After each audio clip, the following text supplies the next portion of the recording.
Okay, exercise 3. Lisa and her friend Linda do everything differently. Compare them. Use because and although. So let's look at number 1. Lisa, and it says bake cakes, and it says fun in the parentheses, and then Linda, buy cakes, faster. So we can make 2 sentences. We can say Lisa bakes cakes because it's fun. So we are using the because clause here. And then, although baking cakes is more fun, Linda buys cakes because it's faster. Okay, so this sentence actually uses the although and because clauses. Okay, so go ahead and complete numbers 2 through 6, and then we will look at them together.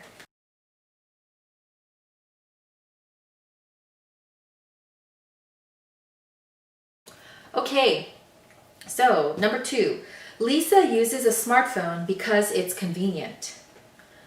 Although smartphones are more convenient, Linda uses a regular phone because it's cheaper. Okay, now you could also say, although using smartphones is more convenient, in that case, we are using the gerund, using smartphones. And then since it's an activity, we don't say using smartphones are more convenient. We say using smartphones is more convenient. Even though smartphones ends with an S, we are talking about the activity.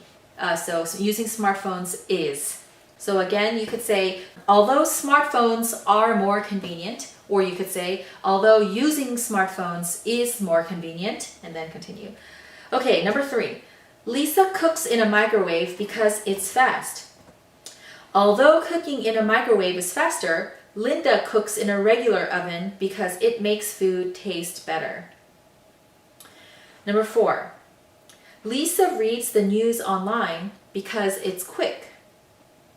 Although reading the news online is quicker, Linda reads the newspaper because it's relaxing. Number 5. Lisa travels by plane because it's comfortable. Although planes are more comfortable, Linda travels by train because it's interesting. Okay, and so for this one too, you could say, although traveling by plane is more comfortable, Linda travels by train because it's interesting. And number 6, Lisa takes lunch to work because it's less expensive. Although taking lunch to work is less expensive, Linda buys lunch because it's easier. Okay, so if you have any questions, you can ask me via WhatsApp or email, but we're going to go ahead and continue to our student's book on page 76. Student's book, page 76.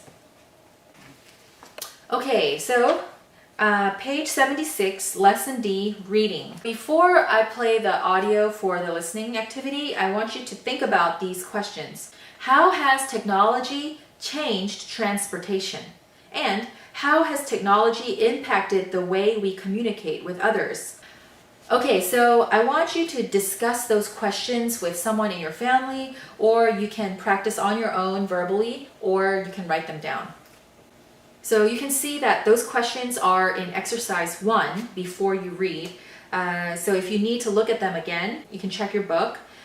So pause the video and practice. Then afterwards you can play the video again, and I will include the audio for the reading portion.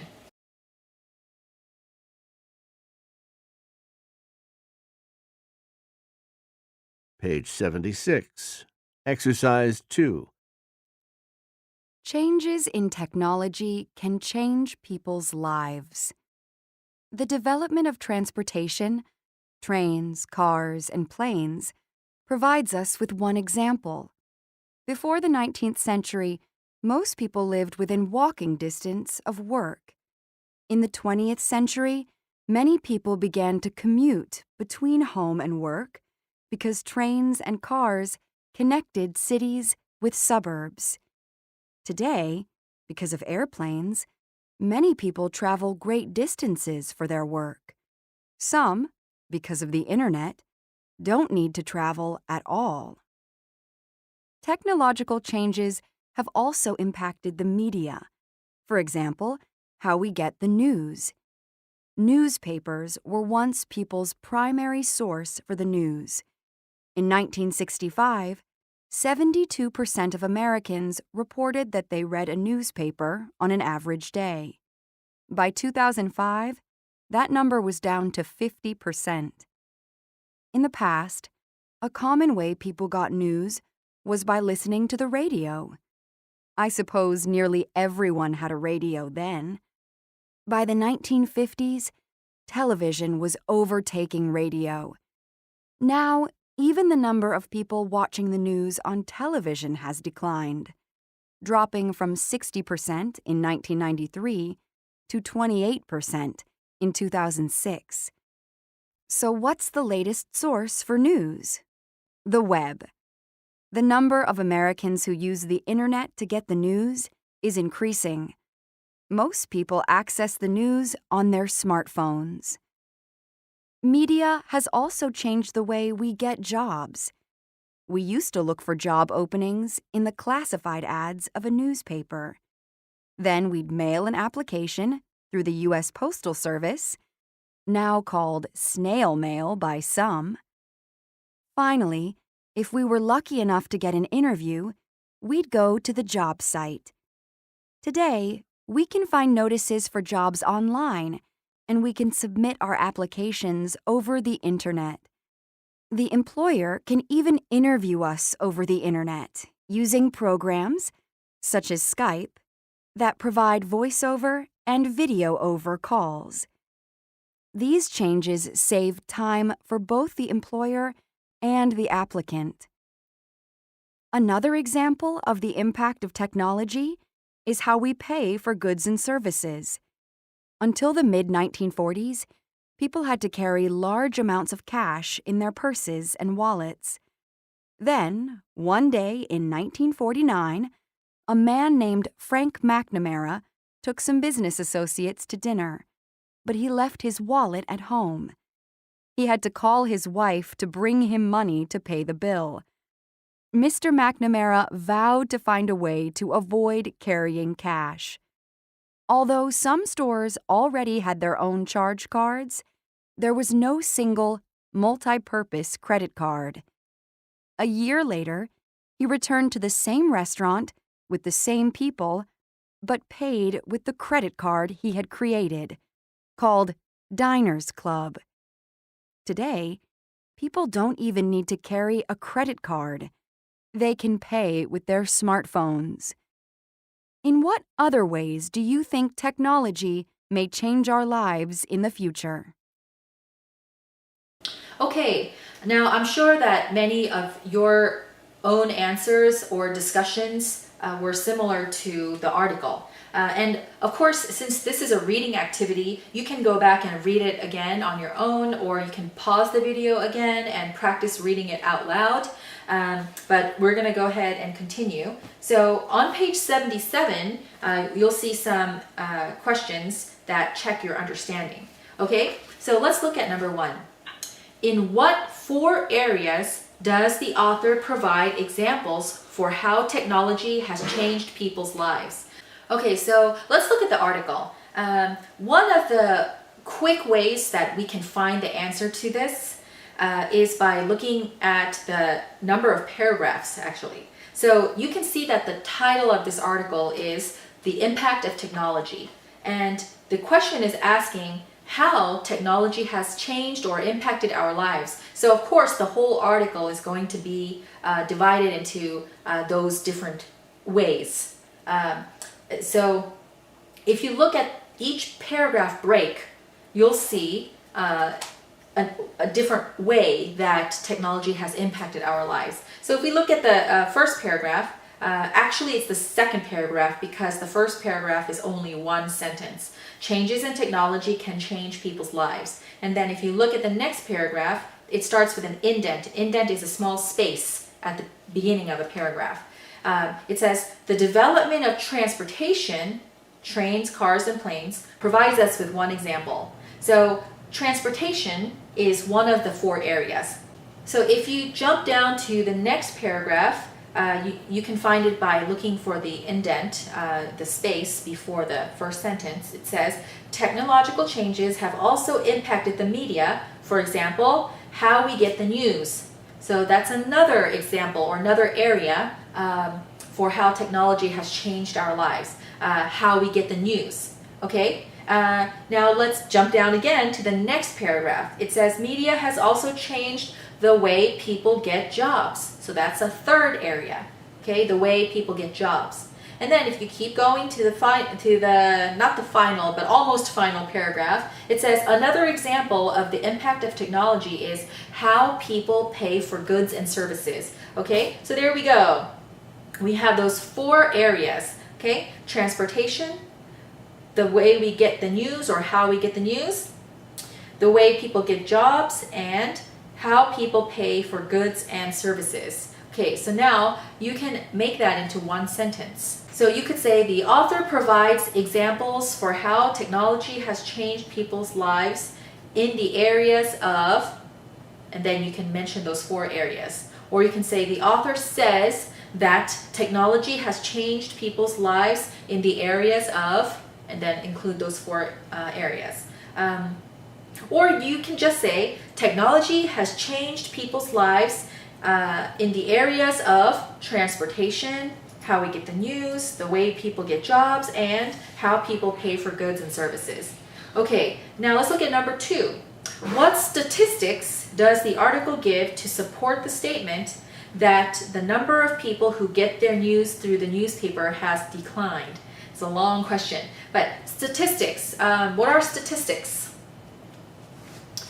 So statistics are numbers that measure something. So for example, one of the statistics we probably hear very often these days is about the unemployment rate. So we might say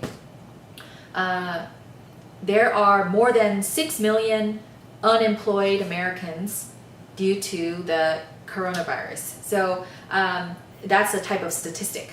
Okay, so go ahead and take some time to complete numbers 2 through 6 and don't worry if it's hard to understand, because this part is very academic. So if you need help from your kids, you can ask your kids too. But go ahead and take as long as you need to, because you can pause the video and then we will look at the questions together.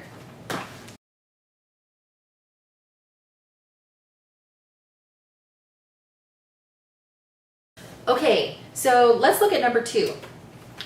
What statistics does the article give to support the statement that the number of people who get their news through the newspaper has declined? So if you look at the second paragraph, or actually the third paragraph, it says, newspapers were once people's primary source for the news. And then this is the part where you can see the statistics. In 1965, 72% of Americans reported that they read a newspaper on an average day. By 2005, that number was down to 50%. So to answer that question in a complete sentence, you could say, the article states that, or according to the article, or the author states that 72% of Americans reported that they read a newspaper on an average day in 1965. But that number was down to 50% in 2005. Number 3, according to the author, nearly everyone had a radio in the past. What phrase does the article use that tells you whether this is fact or opinion? If you look at the same paragraph, you can see around the middle of the paragraph, it says, I suppose nearly everyone had a radio then. Now, do you think this is a fact or opinion? Okay, now this is an opinion because the author uses I suppose. So I suppose means I think, okay? So I think most people had a radio back then. Now, it's probably true that many people had a radio, but we don't know how many, and we don't know if most people had a radio. So again, this is just an opinion because the author uses I think, okay? And then, number 4, sometimes text provides examples that help us understand the meaning of a word. Okay, those are called context clues. So, what examples does this text give for media? And then for transportation. So if we look at media, what are the examples that we can see for media. So you can see newspapers, radio, television, and finally the web. So those are 4 examples of media, or how we get the news. Okay, so you can say newspapers, radio, television, and the web are examples for media. And then let's see, transportation, that's in the beginning of the article, so you can see trains, cars, and planes. So we can write trains, cars, and planes are examples for transportation. Or you could say trains, cars, and planes are examples for transportation given by the text. So you can add those extra words that restate the question. Okay, number 5. The article says some people refer to the U.S. Postal Service as snail mail. How are snails and the U.S. mail similar? Okay, now, of course, electronic mail is email. E stands for electronic. And then physical mail, or U.S. Postal Service mail, is referred to as snail mail because snails and the U.S. mail are both slow. Now, of course, it's not that it's actually really slow. Now, U.S. mail wasn't always considered slow, but in comparison to email, it's much slower, of course. It's not instant like email. It takes a few days. But we started using the phrase or term snail mail after email became really popular. Now, another thing to notice is that snail mail rhymes. And you'll see a lot of those kinds of phrases in English. Words that, or phrases that are made up of 2 words that rhyme. Another example is fender bender. So it means a minor car accident, but we say fender bender because it's easier to remember because of rhyming words, and also because it's more fun to say than a minor car accident. We can just say fender bender. So when you say, I got into a fender bender, or if you say, it was a fender bender, then it means that it was not a big accident. It just bent my fender. Fender is part of your car. Another one is, let's see, double trouble. Okay, so this just means like extra trouble or big trouble. So you might see a little kid, and then another kid comes and joins him, and if they're both kids that are difficult to handle, you might say, oh no, double trouble. So anyway, these are just a couple of examples, and there are many more of phrases with rhyming words. Okay, let's look at number 6. Do you think the author believes that changes in technology have a positive or a negative impact on people's lives? Cite evidence from the article to support your opinion. Okay, so if you look at some of the phrases that the author uses, for example, let's look at the paragraph about the way people get jobs. So at the end of that paragraph, it says, these changes save time for both the employer and the applicant. Save time. So that's a positive phrase. And then if you look at the next paragraph about how people pay for goods and services, it says at the end of that paragraph, today, people don't even need to carry a credit card. They can pay with their smartphones. So that is also a positive note. He's saying it's not necessary to carry a credit card. It's inconvenient. So he's saying that technology has made it more convenient. So you could say, the author believes, or I think the author believes, that changes in technology have a positive impact on people's lives. And then you can end it there, and then you can start another sentence with the evidence. So you could say, for example, the author says that changes in the way people get jobs save time for both the employer and the applicant. Or you could also say, because of the internet, people don't need to travel at all. They can work from home. So you can use some of those phrases and sentences to add evidence to support your answer.